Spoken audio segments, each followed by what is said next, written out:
The night air hummed with electricity, not from the storm brewing outside, but from the tension within. Madeleine Chen stood in the corner of the grand hall, a violin case clutched in white-knuckled hands. They'd never let someone like her perform. Here, until tonight. Some secrets can't stay buried forever, especially when they sing through strings of gut and horsehair. And tonight, every single person would hear her truth. Before we dive into the story, comment below where in the world you're watching from. The chandeliers of Palacio Tangara cast honey gold light across marble floors polished to mirror shine. São Paulo's elite moved through the grand ballroom like exotic fish, their designer gowns and tailored suits flashing beneath crystal light. Tonight's charity auction promised to raise millions for children's music education, a cause that made Madeleine's heart ache with both hope and irony. She adjusted her simple black dress, purchased second-hand, and altered by her own hands. The fabric wasn't silk or chiffon, but it was clean and pressed without a single wrinkle. Her dark hair was twisted into a practical bun, secured with borrowed pins. No jewelry adorned her neck or wrists. She couldn't afford such luxuries on a hotel maid's salary. "Miss, the service entrance is around back," a security guard informed her, his voice low but firm. "I'm attending the gala," Madeleine replied, her Portuguese flawless despite her Chinese heritage. She extended the invitation card that had cost her 3 months of savings. The guard examined it with obvious suspicion before reluctantly stepping aside. Conversation hushed momentarily as she entered, curious glances sliding over her like water. She clutched her violin case tighter. Inside contained everything, her past, her future, her truth. "Meu Deus, who let the cleaning lady in?" A woman's voice carried across the room, deliberately loud. Laughter rippled through a nearby cluster of guests. At their center stood Valentina Rocha, the event's organizer, and São Paulo's self-proclaimed cultural guardian. Her red gown clung to her figure, diamonds dripping from her ears and throat. "Perhaps she's lost," Valentina continued, eyebrows arched. "The kitchens need extra hands tonight." Madeleine forced herself to breathe. 3 years she'd worked in this hotel, cleaning rooms while listening to the wealthy discuss music as if it belonged exclusively to them. 3 years of saving, practicing in supply closets during breaks, watching from doorways as famous musicians performed in these very halls. "I'm here for the auction," Madeleine said quietly, approaching the registration table. "Name?" asked the attendant, not bothering to look up. "Madeleine Chen." The attendant's eyes widened slightly as she checked the list. "You're registered. Table 19. Valentina glided closer, champagne flute balanced between manicured fingers. "How extraordinary. I wasn't aware the staff received invitations." "I purchased my ticket," Madeleine replied, "like everyone else." "Did you now?" Valentina's smile didn't reach her eyes. "And what exactly do you plan to bid on? The starting prices might be prohibitive on a cleaner's wages." Sweat prickled between Madeleine's shoulder blades. "I'm here to support the cause." "Of course you are." Valentina's gaze dropped to the violin case. "What's this, a family heirloom to pawn?" Before Madeleine could respond, a waiter appeared with a tray of canapés. "Ah." Valentina's face lit with cruel inspiration. "Since you're more familiar with serving than being served, perhaps you'd like to help. We're short-staffed tonight." The waiter looked uncomfortable. Madeleine felt heat rush to her face. "I'm a guest," she said softly. Of course," Valentina laughed, taking a canapé. "Just making a little joke. Enjoy your evening, querida. Try not to spill anything on that charming dress." She swept away, leaving Madeleine standing alone. The encounter had drawn attention. Several nearby guests watched with barely concealed amusement. She found her table in a far corner, partially obscured by a large floral arrangement. The placement was deliberate, she knew. Dinner passed in awkward silence.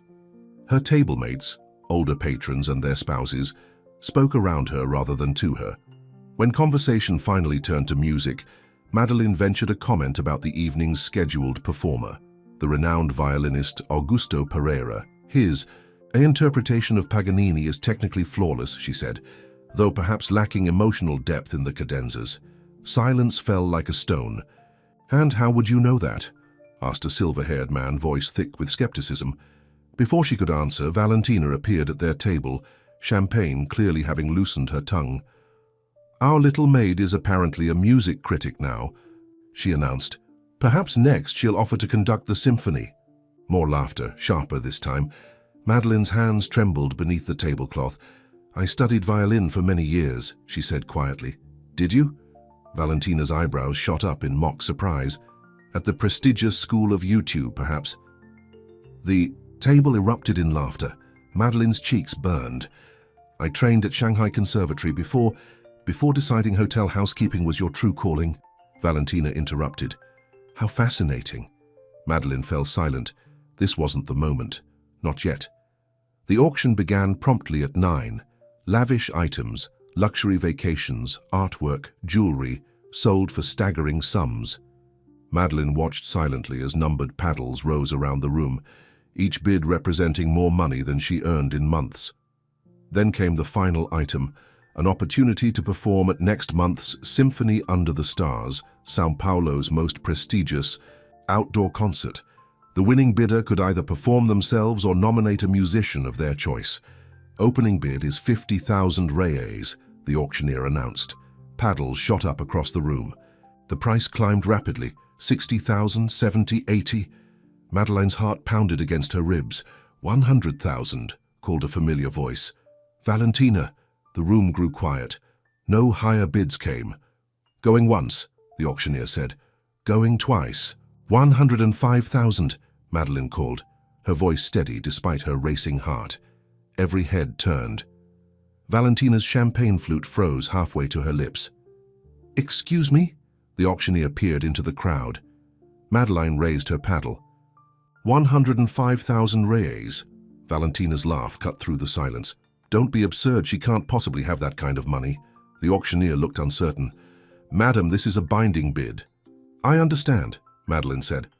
110, Valentina snapped, color rising in her cheeks. 115, Madeline countered immediately. The room had gone completely still.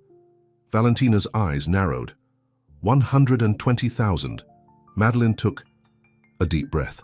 150,000 reais. Gasps rippled through the crowd. Valentina's face contorted with rage and disbelief. "This is ridiculous," she hissed. "She's clearly not serious." The auctioneer looked troubled. "Do I hear 155? Valentina hesitated, then slowly shook her head. "Sold," the gavel came, down with a crack. To bidder number 47 for 150,000 reais.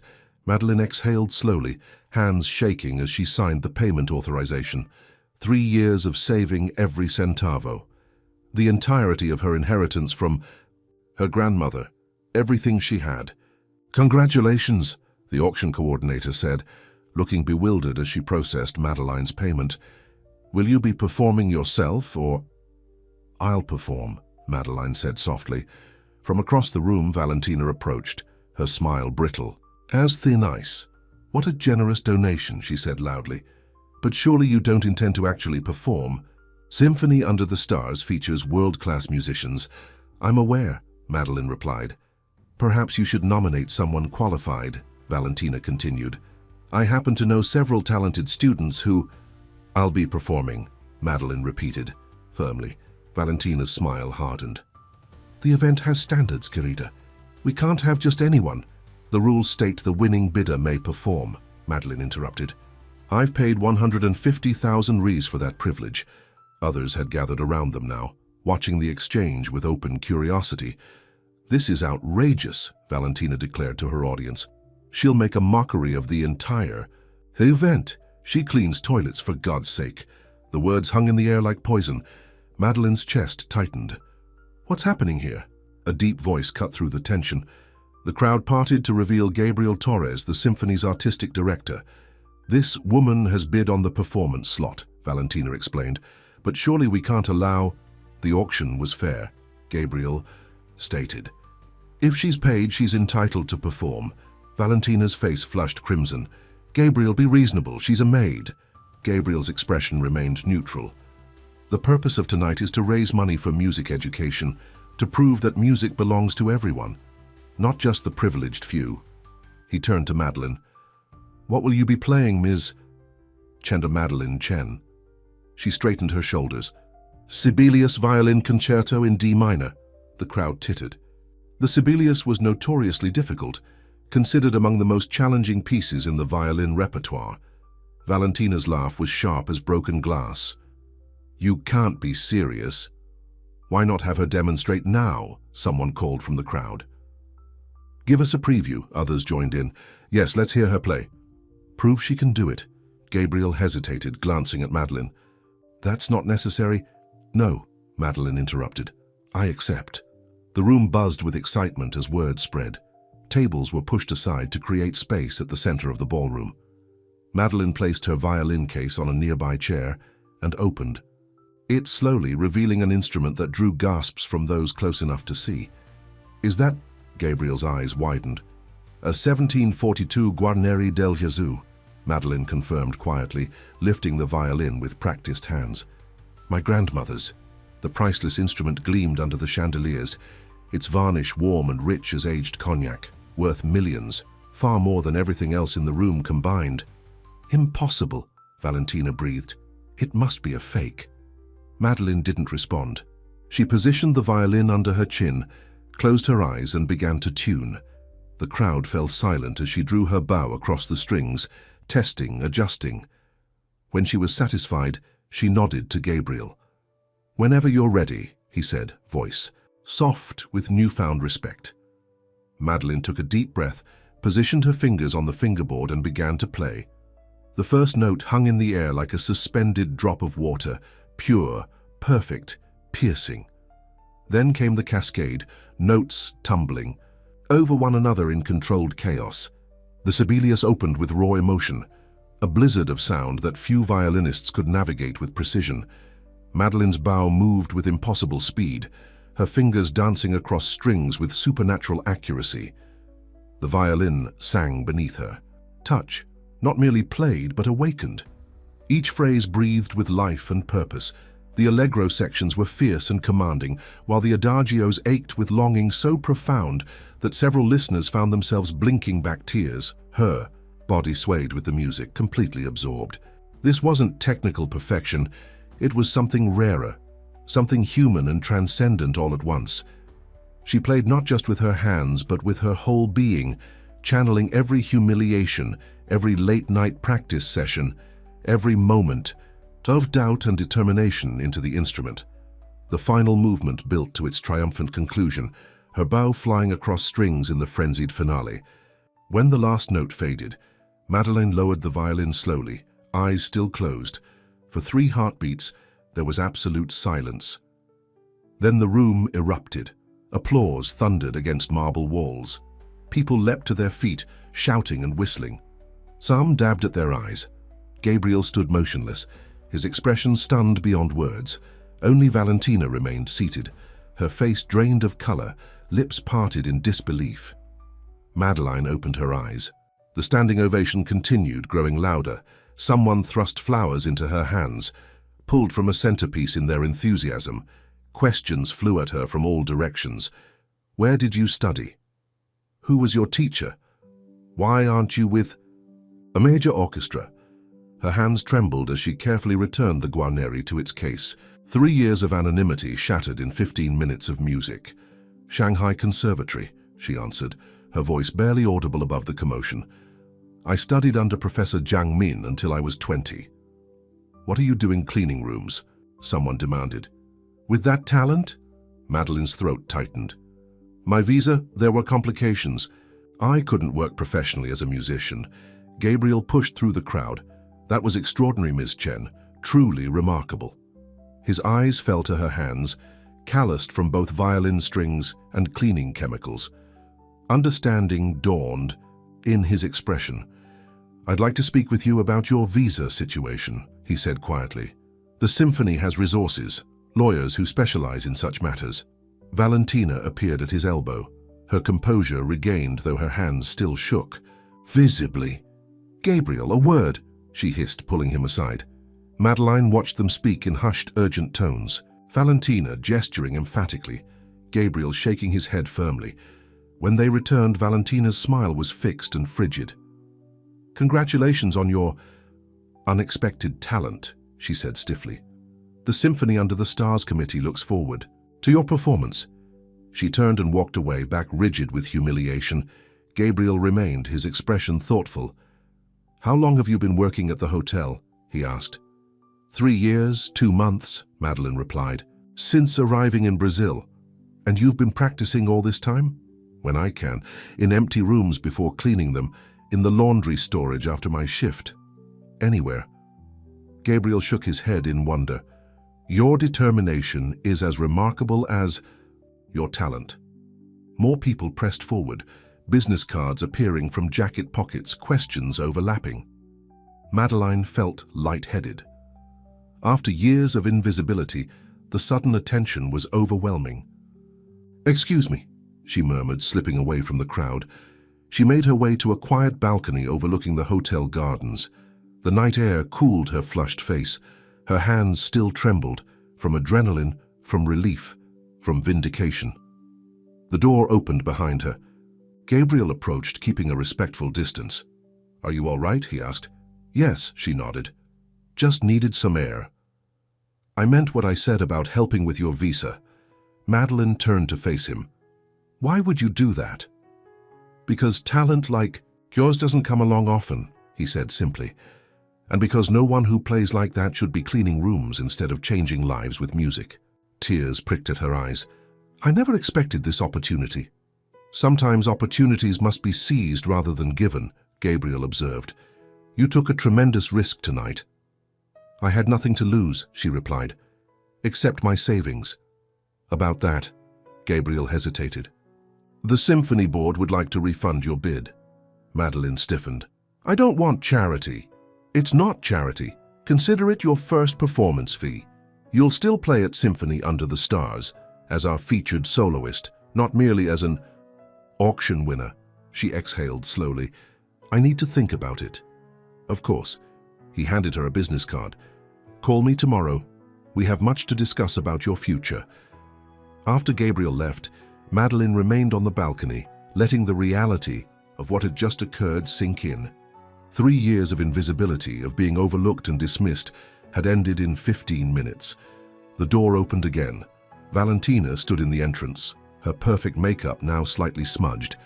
How did you do it? She asked, voice raw with confused emotion. How did you play like that? Madeline considered her answer carefully. The same way anyone accomplishes anything. Practice, determination, sacrifice. But you're just a maid, Madeline finished. Yes. I clean rooms. I change sheets. I scrub toilets. None of that has anything to do with what my hands can create with a violin. Valentina shook her head slowly. I don't understand. That's the problem, Madeline said softly. You never looked past what you thought you saw. They stood in silence. For a long moment, for what it's worth, Valentina finally said, you played beautifully. She turned and disappeared back into the ballroom, leaving Madeline alone with the night sky and newfound possibilities. 6 months later, Madeline Chen stood in the wings of São Paulo's grandest outdoor venue. Symphony Under the Stars was sold. Out. 15,000 people waiting in hushed anticipation. Her name dominated the programs, her story featured in cultural magazines and newspapers. Her hands no longer smelled of cleaning products. The calluses were purely from violin strings now.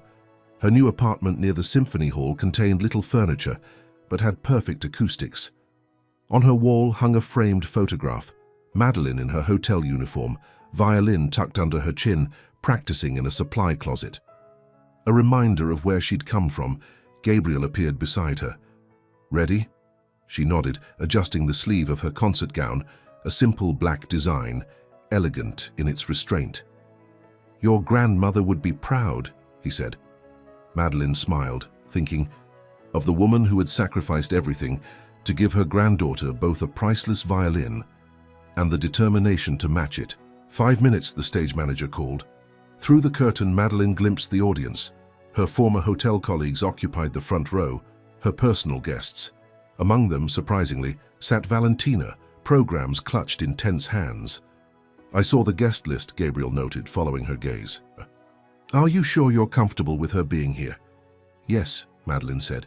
Some people need to see what they overlook to understand their own blindness. When her name was announced, Madeleine walked onto the stage with measured steps. The applause was thunderous, but she barely heard it. All that mattered was the weight of the guarneri in her hands, the familiar pressure against her collarbone, the absolute certainty of belonging exactly where she stood. She lifted her bow and began to play. Later that evening, after encores and standing ovations, after signing programs and shaking countless hands, Madeleine found Valentina waiting near the artist's exit. "Congratulations," the woman said, her customary confidence subdued. "You were magnificent." "Thank you for coming," Madeleine replied. Valentina hesitated, then asked, "How do you do it? Perform without fear?" Madeleine considered the question. "I've scrubbed toilets while wearing rubber gloves for 3 years. After that, playing Sibelius for thousands seems simple by comparison." A flash of shame crossed Valentina's face. "I've started a mentorship program," she said abruptly, "for talented young musicians from disadvantaged backgrounds. That's unexpected." "You showed me something I needed to see," Valentina admitted. "Talent doesn't wait for permission or perfect circumstances. It demands recognition through excellence." Madeleine nodded slowly. "Then perhaps some good has come from all of this." As she walked away, violin case in hand, Madeleine reflected on how completely her life had transformed. From invisible to celebrated, from silent to heard, from cleaning rooms to filling them with music. Yet the woman who scrubbed floors remained within her, tenacious, patient, watching. That woman had never been invisible. Others had simply chosen not to see. The hands that once carried cleaning, supplies now carried melodies, but they were the same hands, strong, capable, worthy of respect either way. True value, Madeleine had learned, never depends on recognition. It exists regardless of who acknowledges it. But when recognition finally comes, when talent hidden in plain sight suddenly reveals itself, the revelation isn't just about skill, it's about humanity and the tragic short-sightedness of judging worth by appearance. She glanced back once at Valentina, still standing beneath the venue lights. Then she stepped into the waiting car, heading toward tomorrow's concert, tomorrow's audience, tomorrow's chance to remind the world that brilliance often hides in the places we're too important to look.